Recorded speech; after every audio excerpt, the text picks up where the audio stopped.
नमस्ते, मैं सब्ज हूँ। मैं आपको संपूर्ण सब्सक्रिप्शन में गड़बड़ी के बारे में बताऊंगी। आपको पता भी नहीं चलता आपके अकाउंट से पैसा ऑटोमेटिकली कट जाता है। और कैसे हम वास्तव में मुफ्त इंटरनेट पर कब्जा कर सकते हैं। कंपनीज को मतलब नहीं है कि कंज्यूमर को अच्छा लगे या बुरा। Never torrent anything without VPN. बस उनका प्रॉफिट बनना जरूरी है। ऐसे ही हम और लोगों को भी चूना लगाएंगे और आगे बढ़ते जाएंगे। रिलायंस जियो के जो फाइबर प्लान्स आते हैं उनमें आपको मजबूर किया जाता है। इनकी ग्रोथ इतनी तेजी से हुई कि they have reached 1 million new home users in just 100 days.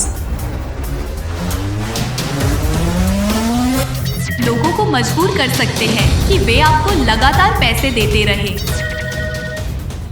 True collar को भी ये बात पता है कि आपको दिक्कत होती है इससे, इसलिए उसको ऑफ करने के लिए आपको एक्स्ट्रा पे करना पड़ेगा। लेकिन अगर कंज्यूमर्स पर्सपेक्टिव से देखें, कस्टमर्स की साइकोलॉजी के साथ खेलो। इनका मन करेगा तो ये बंद कर देंगे, प्रोडक्ट आपका पेपर वेट बन के रह जाएगा। तो नुकसान भी बहुत हो रहा है। अब एक फ्री मूवी इलीगली डाउनलोड करने के लिए आपको कई तरह के पापड़ बेलने पड़ेंगे। Come up with an institutional mechanism to deal with this piracy. आप बिल्कुल सही सोच रहे हैं, इनसे भी पैसे बनाए जा सकते हैं। सिर्फ डिजिटल वर्ल्ड तक हमें नहीं रुकना है। और धीरे धीरे ना चीज़ें हमारे लिए भी मुश्किल होनी शुरू हो गई। यार फ्री डाउनलोड में तो बहुत स्लो डाउनलोड है, और जो हाई स्पीड डाउनलोड है उसके लिए अलग से यहाँ पे पैसे देने पड़ेंगे, और वो भी सब्सक्रिप्शन है। Banning third-party ink cartridges from being used in their printers. फिर सवाल ये आता है, do we really own it if there are lot of restrictions? तो फिर हम क्यों एक्स्ट्रा पे कर रहे हैं? कैंसिल करते वक्त इतने सारे क्लिक्स क्यों करने पड़ते हैं? साथ ही नए नए तरीकों के पैंतरे भी सीखेंगे जो हमें और अधिक सफलता दिलाने में सहायक होंगे। लेकिन मेरा मानना है कि इन बड़ी कंपनियों का मॉडल जो है सब्सक्रिप्शन बिजनेस वाला, ये बस आपसे पैसा लूटने का जरिया है।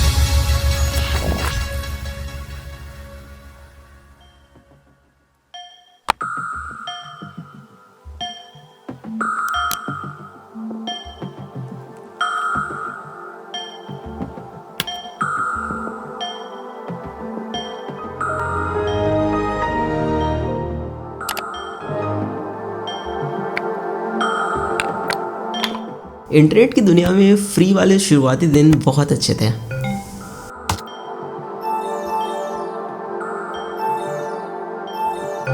आई still remember the time when internet was free and it was fun time यार। सॉन्ग्स पीके पे जाके गाने डाउनलोड करना, even torrenting was very easy. Like illegally movies free में डाउनलोड कर पाते थे। मतलब इंटरनेट फ्री नहीं था, लेकिन इंटरनेट पे जो चीज़ें थी ना वो फ्री हुआ करती थी। pagalworld.com, उसका 3GP वाले websites, you know what I am talking about. Unlimited Google photos वाला टाइम कोई भूल नहीं सकता। इवन पूरे इंटरनेट पे एड्स भी बहुत कम आते थे।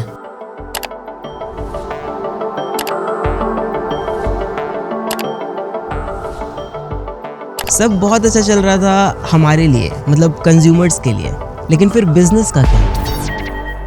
पहला नियम, सबके लिए पहले एक समस्या पैदा करें, फिर उसे हल करके कमाई करें, और फिर दोबारा हल करके और ज्यादा कमाएं। पैसा कमाना जरूरी है, अब भले ही उसमें कुछ समझौता करना पड़े तो क्या हुआ, कमाना जरूरी है। It's computer viruses, except of course for the people who send them. And those criminals have now come up with a new way to hijack your computer and to fool you into paying them money. जैसे जैसे market बढ़ता गया वैसे वैसे ads बढ़ती गई, और viruses भी एट द सेम टाइम बढ़ते गए। A virus has been cautioned. Caution. A virus has been detected. A virus has been detected. और धीरे धीरे ना चीज़ें हमारे लिए भी मुश्किल होनी शुरू हो गई। Never torrent anything without VPN because anybody can see you what you are downloading just by knowing your IP address. क्या आप भी इसके लिए टेलीग्राम पर मौजूद अलग अलग चैनल्स का रुख करते हैं और आपको लगता है कि पायरेसी कोई अपराध नहीं है, तो आपको सावधान हो जाना चाहिए। In such attacks, the victim computers are being used without the operator's knowledge.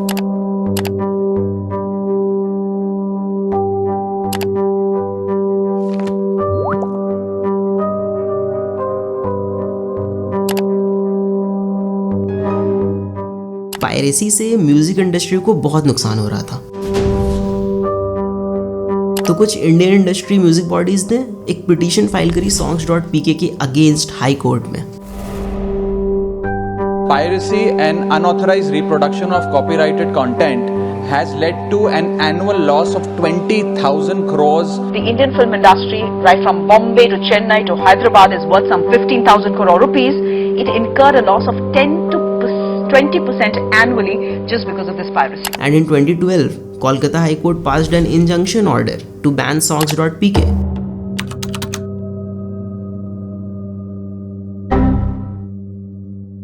The pirate भी आप सबको याद होगा, इन्होंने भी अपने सर्वर्स काफ़ी डिफरेंट कंट्रीज में मूव किए हैं लीगल थ्रेट्स के कारण। इवन डोमेन्स भी कई बार चेंज किए।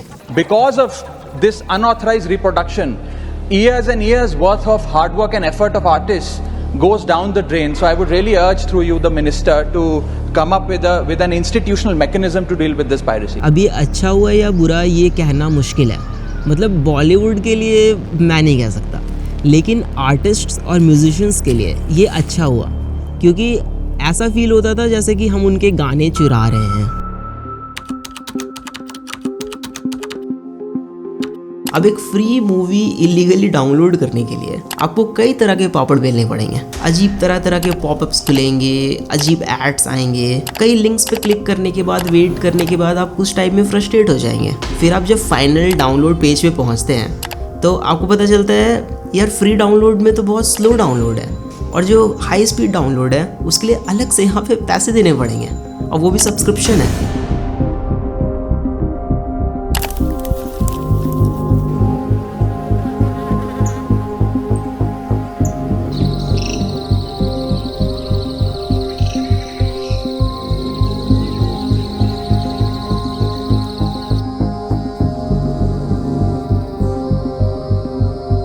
दूसरा नियम, बस आप बिल्कुल सही समझ रहे हैं।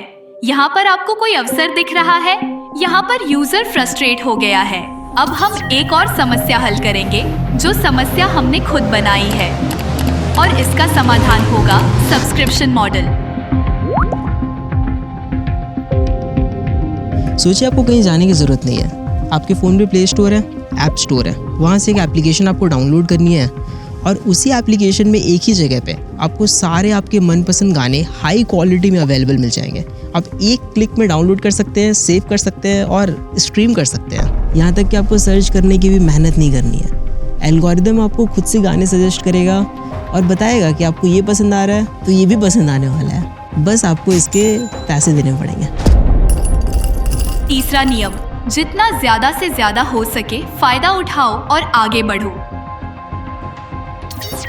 साल 2006 की बात है, म्यूज़िक इंडस्ट्री का 50% हिस्सा पूरा पायरेसी से भरा हुआ था, और फिर 2008 में स्पॉटिफाई लॉन्च हुआ, जो एक ऑफिशियल और एक लीगल मेथड बन गया गाने स्ट्रीम करने का। एप्पल का आईट्यून्स भी था जिस पे आप गाने खरीद सकते हैं, आप स्पेसिफिक गाने पे करके खरीद सकते थे। लेकिन स्पॉटिफाई तेज़ी से बढ़ने लगा और 2015 तक इनके 75 मिलियन एक्टिव यूजर्स हो चुके थे। यहाँ तक कि स्पॉटिफाई ने एक अपना खुद का पेटेंट भी लिया है P2P और TCP प्रोटोकॉल्स का। ये बेसिकली एक हाइब्रिड डेटा ट्रांसमिशन सिस्टम है इनका। आज स्पॉटिफाई का $94.6 बिलियन का कैपिटलाइजेशन है।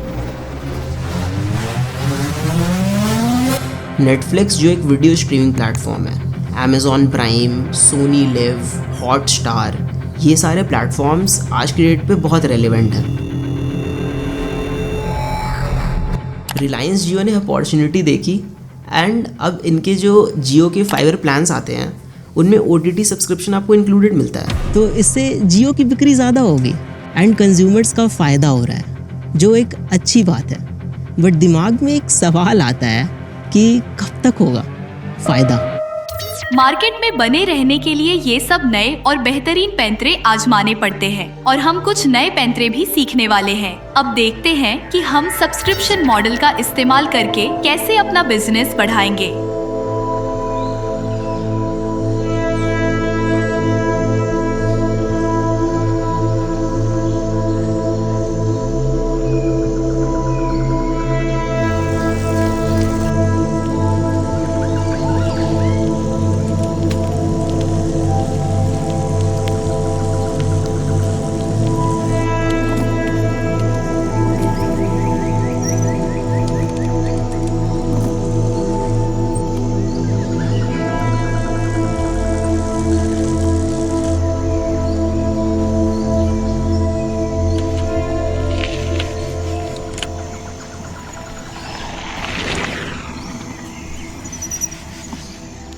जितने भी सब्सक्रिप्शन बिजनेस वाले मॉडल्स हैं उनमें 5x से ज़्यादा की ग्रोथ देखी गई है ओवर फ्यू डिकेड्स। लेकिन मेरा मानना है कि इन बड़ी कंपनियों का मॉडल जो है सब्सक्रिप्शन बिजनेस वाला, ये बस आपसे पैसा लूटने का ज़रिया है। अब आपको पता चल गया है कि पैसों की ग्रोथ कैसे हो रही है बाकी कंपनियों के लिए, तो अब सोचिए कि इसे हम अपने बिजनेस मॉडल में कैसे लगा सकते हैं।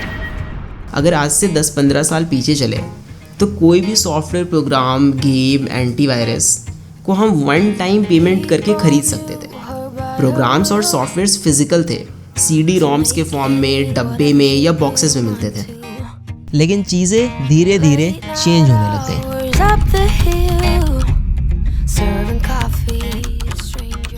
2010 से 12 के टाइम पे चीज़ें डिजिटल हो रही थी और जितने भी काम है वो सारे कंप्यूटर बेस्ड, सॉफ्टवेयर बेस्ड होने लग गए थे। माइक्रोसॉफ्ट, टैली, एडोबी जैसे जितने प्रोग्राम्स थे ये लोगों के बीच काफ़ी लोकप्रिय होने लग गए। लेकिन ये software companies one time payment model पे वर्क कर रही थी। मतलब एक बार आपने प्रोडक्ट खरीदा और वो प्रोडक्ट आपका हो गया हमेशा के लिए, आपको एक्स्ट्रा उसमें पे नहीं करना है ओवर टाइम। शुरुआती दिनों में इन सॉफ्टवेयर कंपनीज के लिए ये सब थोड़ा मुश्किल था क्योंकि कांस्टेंट बग फिक्सेस होते थे, नए नए सॉफ्टवेयर्स निकल रहे हैं, वर्जन निकल रहे हैं, कस्टमर सपोर्ट की टीम काम कर रही है, सॉफ्टवेयर इंजीनियर्स काम कर रहे हैं, तो थोड़ा खर्चीला भी होता था ये। हर एक नया साल एक नया वर्जन आता था और नए वर्जन में बहुत सारे नए नए चेंजेस देखने को मिलते थे। लेकिन हर साल एक इंडिविजुअल यूज़र के लिए नया सॉफ्टवेयर खरीदना पॉसिबल नहीं हो पा रहा था।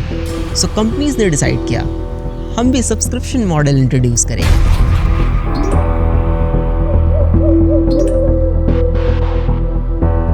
जून 28, 2011 माइक्रोसॉफ्ट ऑफिस 365 लॉन्च हुआ with new subscription based model. इनकी ग्रोथ इतनी तेजी से हुई कि they have reached 1 million new home users in just 100 days. May 6, 2013 Adobe launched Creative Cloud with subscription model। Last year का इनका रिपोर्टेड रेवेन्यू है $21.5 billion and they are marking an 11% year-over-year increase। Subscription economy index के according पिछले 10 सालों में 435% की growth हो चुकी है एंड 2025 तक इसका मार्केट $1.5 ट्रिलियन तक पहुंच सकता है। बात साफ है, इससे कंपनीज को काफ़ी ज़्यादा फ़ायदा हो रहा है, लेकिन अगर कंज्यूमर्स पर्सपेक्टिव से देखें तो नुकसान भी बहुत हो रहा है।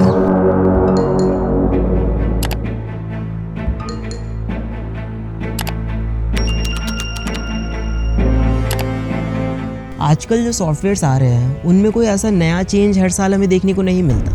जो चेंजेस मिलते हैं वो काफ़ी इंक्रीमेंटल होते हैं, लाइक छोटे मोटे चेंजेस हमें देखने को मिलते हैं। फोटोशॉप, प्रीमियर प्रो, इनमें अगर आप कंपैरिजन करें 5 साल से लेकर के अभी तक, आपको कोई ऐसे ड्रास्टिक चेंज यूआई में देखने को नहीं मिलेगा। मैं अग्री करता हूँ कि यूआई में ज़्यादा चेंज लाना भी नहीं चाहिए, अदरवाइज़ यूज़र अडेप्ट नहीं कर पाता, लेकिन फिर भी कुछ ज़्यादा एक्स्ट्रा फीचर्स भी नहीं मिलते जो आपके काम को बहुत ज़्यादा ऐसे इन्हांस कर रहे हैं या फिर बहुत ज़्यादा चेंज कर रहे हैं। गूगल ने अनलिमिटेड फ़ोटो वाला प्रोग्राम बंद कर दिया। पिक्सल 4 के बाद से कोई भी फ़ोन में आप अनलिमिटेड फ़ोटो अपलोड नहीं कर सकते। रिलायंस जियो के जो फाइबर प्लान्स आते हैं उनमें आपको मजबूर किया जाता है कि पोस्टपेड वाला प्लान खरीदो, क्योंकि जो प्रीपेड वाला प्लान है उसमें आपको पॉपुलर OTT स्ट्रीमिंग प्लेटफॉर्म्स मिलते ही नहीं है, जैसे कि अमेज़ॉन प्राइम और नेटफ्लिक्स। तो आपको मजबूरन पोस्टपेड वाला प्लान खरीदना पड़ता है। यहाँ तक कि YouTube भी वीडियो प्लेबैक की क्वालिटी लिमिटेड कर देता है। 1080p प्रीमियम के लिए आपको एक्स्ट्रा पे करना पड़ेगा। अब मैं न्यूज़ आर्टिकल्स नहीं पढ़ सकता क्योंकि इसके लिए भी मुझे सब्सक्रिप्शन देने पड़ेंगे।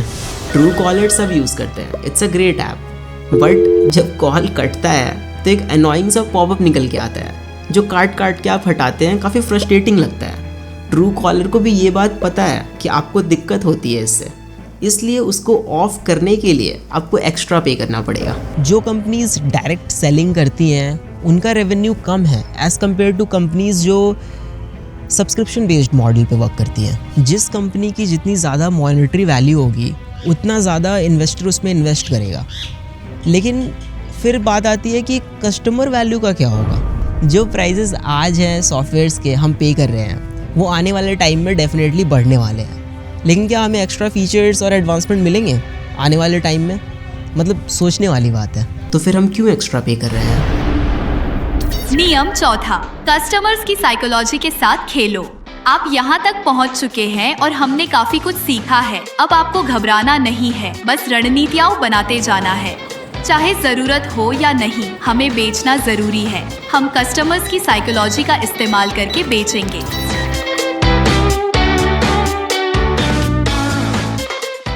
ये एक पूरा एक्सपैंडेड बिजनेस है कि आप बस पे करते रहें, खर्च करते रहें और हर जगह बस खर्च करते रहें। ये लोग साइकोलॉजिकल टैक्टिक्स यूज़ करते हैं, टैक्स यूज़ करते हैं, प्राइम, गोल्ड, प्रीमियम। इससे एक एक्सक्लूसिविटी और स्पेशल स्टेटस वाली फीलिंग आती है आपको। स्पॉटिफाई गिव्स यू 3 month का long trial because they know it develops a habit for you to use it more conveniently and then you can't leave it easily. Social media पे हर किसी को आज के डेट पे अपना ऊंचा स्टेटस दिखाना है। फेसबुक मेटा वेरीफाइड प्रोवाइड करता है। आपके प्रोफाइल पे एक साइड में ब्लू टिक आ जाएगा और उसको लोग खरीद रहे हैं आजकल। ट्विटर वेरिफिकेशन बैच बांट रहा है जिसमें सब्सक्रिप्शन बेस्ड रेवेन्यू अपॉर्चुनिटीज है, जिसमें अगर आपको पैसे कमाने हैं तो आपको उसके लिए भी सब्सक्रिप्शन खरीदना पड़ेगा। मतलब पैसे देंगे और उसके बदले में फिर थोड़े ज़्यादा पैसे मिलेंगे। स्नैपचैट प्लस भी है जो सब्सक्रिप्शन बेस्ड हो गया है। अब आने वाले टाइम में व्हाट्सएप भी ना हो जाए सब्सक्रिप्शन बेस्ड। अब आप बताइए कि इन सब में से कितनी चीज़ें हैं जो एक्चुअल में सेंस बनाती हैं या फिर ये बस एक पैसा लूटने का जरिया है। अब अगला नियम, लोग मुझे स्मार्ट कहते हैं और मैं हूँ भी, लेकिन और भी चीज़ें तो स्मार्ट है, जैसे कि home appliances, cars, bikes, scooter, smart watch, smartphone. मेरे दिमाग में एक ख्याल आया है, जब हम सॉफ्टवेयर में सब्सक्रिप्शन इंट्रोड्यूस कर रहे हैं तो ये स्मार्ट डिवाइसेस में भी तो सॉफ्टवेयर है। जी हाँ, आप बिल्कुल सही सोच रहे हैं, इनसे भी पैसे बनाए जा सकते हैं। सिर्फ डिजिटल वर्ल्ड तक हमें नहीं रुकना है, फिजिकल वर्ल्ड में भी घुसना होगा।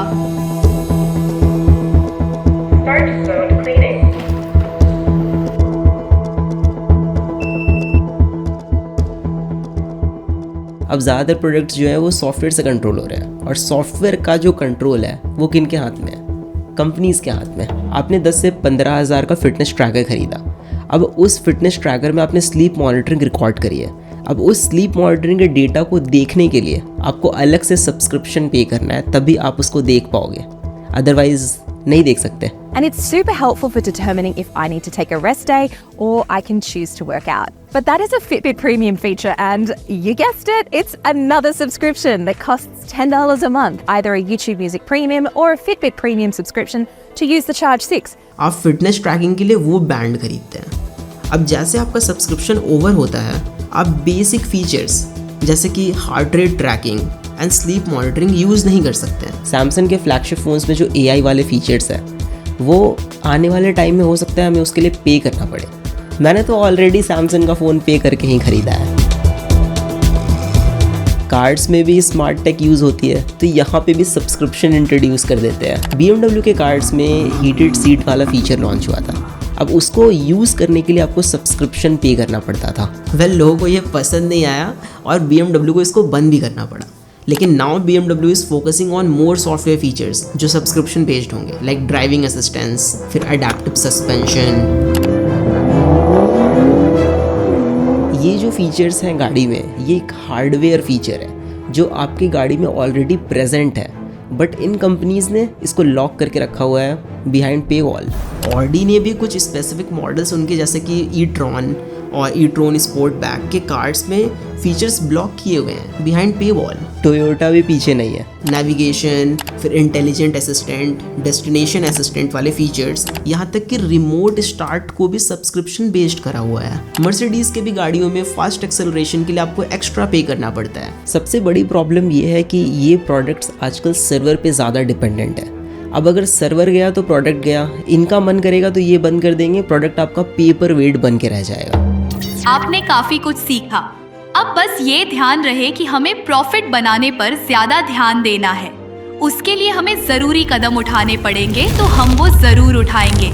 और सबसे अच्छी बात ये है कि सरकारी कानून उतने सख्त नहीं हैं, तो हमें कोई बड़ी दिक्कत भी नहीं होगी। Everything is in their control. मतलब कंपनीज को मतलब नहीं है कि कंज्यूमर को अच्छा लगे या बुरा, बस उनका प्रॉफिट बनना ज़रूरी है, मतलब बनना चाहिए उनका प्रॉफिट। फिर सवाल ये आता है, do we really own it if there are lot of restrictions? फिर ऐसे कमेंट्स देखने को मिलते हैं, if buying isn't mean owing then piracy isn't mean stealing. Last year, an electric car company Fisker declared bankruptcy. Now people are in trouble thinking कि आने वाले time में इस पे फ्यूचर अपडेट्स आएंगे कि नहीं आएंगे, और कहीं सर्वर बंद हो गया तो फिर कुछ फीचर्स काम करने बंद कर देंगे. It's a really expensive car by the way. मेरा ड्रीमी का जो रोबोट है जो मैं घर पे खुद यूज़ करता हूँ, क्लीनिंग वीनिंग में काम आता है, ये सर्वर बेस्ड है. तो इन केस अगर सर्वर चला गया तो ये वर्क नहीं करेगा. आप इसको स्पेसिफिक रूम में कमांड नहीं दे सकते क्योंकि वो एप्लीकेशन के थ्रू कंट्रोल होता है और एप्लीकेशन इंटरनेट के बिना काम नहीं करेगा. Since everything is software controlled तो ग्लिचेस आर वेरी कॉमन. जब चार्जिंग पूरी हो गई तो वहां के चार्जिंग स्टेशन से आया एक मेजर सॉफ्टवेयर ग्लिच. देर रात 6 घंटे तक हम वहां फंसे रहे, गाड़ी को टो करवाना पड़ा. स्पॉटिफाई ने अपना कार थिंग्स वाला डिवाइस किल कर दिया रिमोटली. टेस्ला जो कार्स बना रहा है उनकी बैटरी की रेंज लिमिटेड है.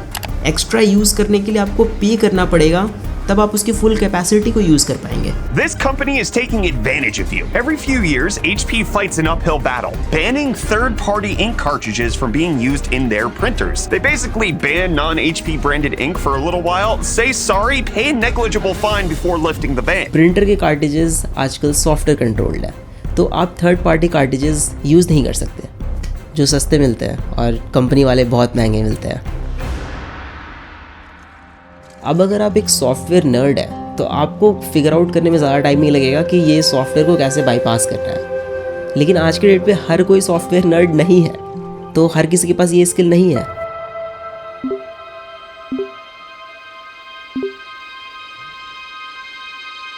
अब कुछ हद तक ये कंज्यूमर्स के लिए प्रॉब्लम क्रिएट कर सकता है और आगे ये बढ़ भी सकता है. ऑटो पे वाला option is the worst thing.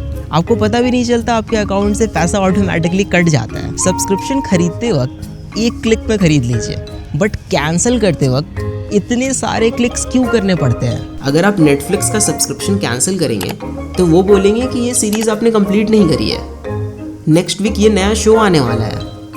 आपको देख के लालच आएगा, आप बोलेंगे चलो कंप्लीट करते हैं, उसके बाद कैंसिल करेंगे. कैंसिलिंग के टाइम पे आपको ऑफर्स दिखाए जाते हैं, खरीद लीजिए सस्ता पड़ रहा है.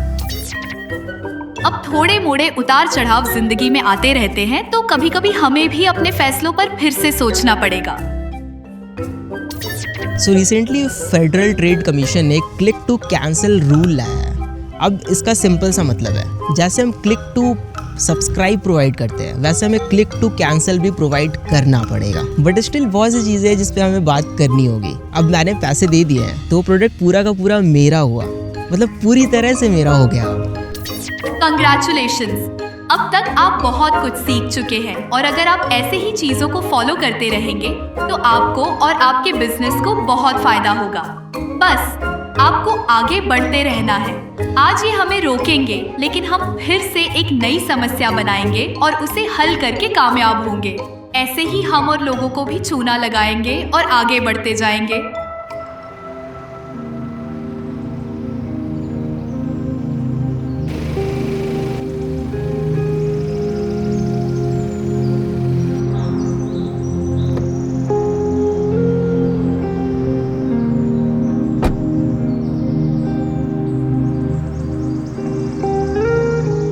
All right guys, so I just wanted to say thanks to all of you guys जो प्रीवियस वीडियो पे आप सबने सपोर्ट दिखाया. It was really really incredible for me.